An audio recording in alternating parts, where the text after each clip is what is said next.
সামিরা এত ক্ষমতাবান সামিরা সরকারের চাই। আমারও প্রশ্ন একটাই, সামিরা কি সরকারের চাইতেও শক্তিশালী? গত 30টা বছর বাংলাদেশের নানা সরকার নানা সময়ে ক্ষমতায় ছিলেন, কিন্তু সালমান শাহ হত্যা মামলার বিচারটা সঠিকভাবে হয়নি।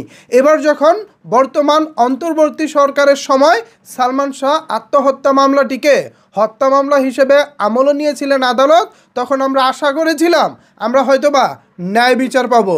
কিন্তু গত 10 দিন 12 দিন পেরিয়ে গেলেও এখনও পর্যন্ত একজন আসামিকেও গ্রেফতার করা হয়নি, বরঞ্চ এই যে সুযোগ পেয়ে তাদেরকে ধরা হচ্ছে না, এই সুযোগ পেয়ে আসামিগুলো এখন পালিয়ে যাচ্ছে।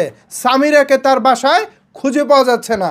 সাংবাদিকরা সামিরার বাসায় গিয়েছিলেন, সেখানে তার বাড়িতে এখন তালা ঝুলতেছে। এর মানে কি?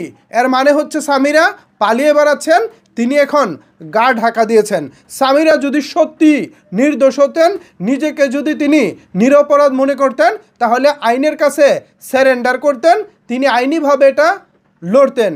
কিন্তু তার স্বামীকে আমরা দেখি আদালতের বারান্দায় ঘুরে আগাম জামিন নেওয়ার জন্য।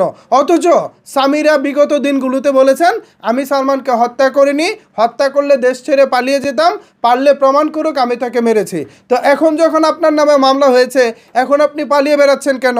সালমান শাহ ভক্তদেরকে এখন রাস্তায় নেমে আন্দোলন করতে হয় কেন? জবাব চাই, জবাব চাই, জবাব চাই। আমরা সালমান শাহ হত্যার বিচার চাই, যারা সালমান শাহকে হত্যা করেছে তাদের ফাঁসি দেখতে চাই। বাংলাদেশে আইনের বিচার প্রতিষ্ঠিত হোক, আমরা সাধারণ জনগণ সেটাই চাই। আজকে যে সালমান ভক্তরা রাস্তায় নেমে আসলো, আজকে যে সালমান ভক্তরা আন্দোলন করতেছে, এর কি খুব বেশি জরুরি ছিল? যদি প্রশাসন ভালোভাবে কাজ করতো এর কোনো প্রয়োজন ছিল না। কিন্তু তারা যখন দেখতেছে প্রশাসন নিশ্চুপ, প্রশাসন একেবারেই কাজ করতেছে না, আসামিরা যে যার মতো করে সারা বাংলাদেশে এখন লুকিয়ে আছে, পালিয়ে আছে, তাদেরকে ধরা হচ্ছে না, তখনই মূলত সালমান ভক্তরা রাস্তায় নেমে এসেছে।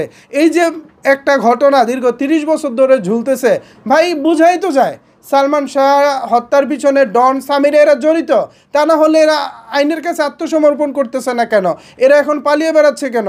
তারা পালিয়ে বেড়াচ্ছে মানেই তারা এখন অপরাধী, এটা এখন ক্লিয়ার, এটা নিয়ে কোনো প্রকার কোনো সন্দেহ নাই। বাট আপনারা এটাকে গুরুত্ব দিচ্ছেন না। প্রশাসনের যারা আছেন, ভাই আপনাদের কাছে অনুরোধ করব, সালমান শাহ আপনার ভাই হতে পারতেন, সালমান শাহ আপনার মামা হতে পারতেন, সালমান শাহ আপনার চাচা হতে পারতেন, আপনার আত্মীয় হতে পারতেন, অথবা সালমান শাহ আপনার সন্তান হতে পারতো, হতেই পারতো। আজকে যদি আপনার সন্তানের সাথে এরকমটা হতো, আপনারা কি ছাড় দিতেন? নিশ্চিতভাবে ছাড় দিতেন না। সো এখনও সময় আছে, হত্যাকারীদেরকে ধরুন, হত্যাকারীদেরকে রিমান্ডে নিন, জিজ্ঞাসাবাদ করুন, এই হত্যার রহস্য উন্মোচন করুন। আমি বিশ্বাস করি দুজনকে ধরতে পারলে, সামিরা এবং ডন, এ দুজনকে ধরতে পারলে সালমান শাহ হত্যার বিরাট একটা রহস্য বেরিয়ে আসবে। এখন তাদেরকেই ধরা হচ্ছে না, তাদের কাউকে বাড়িতে পাওয়া যাচ্ছে না, গত 10 দিন ধরে তারা এখন নিরুদ্দেশ। ভাই এটা কি হলো?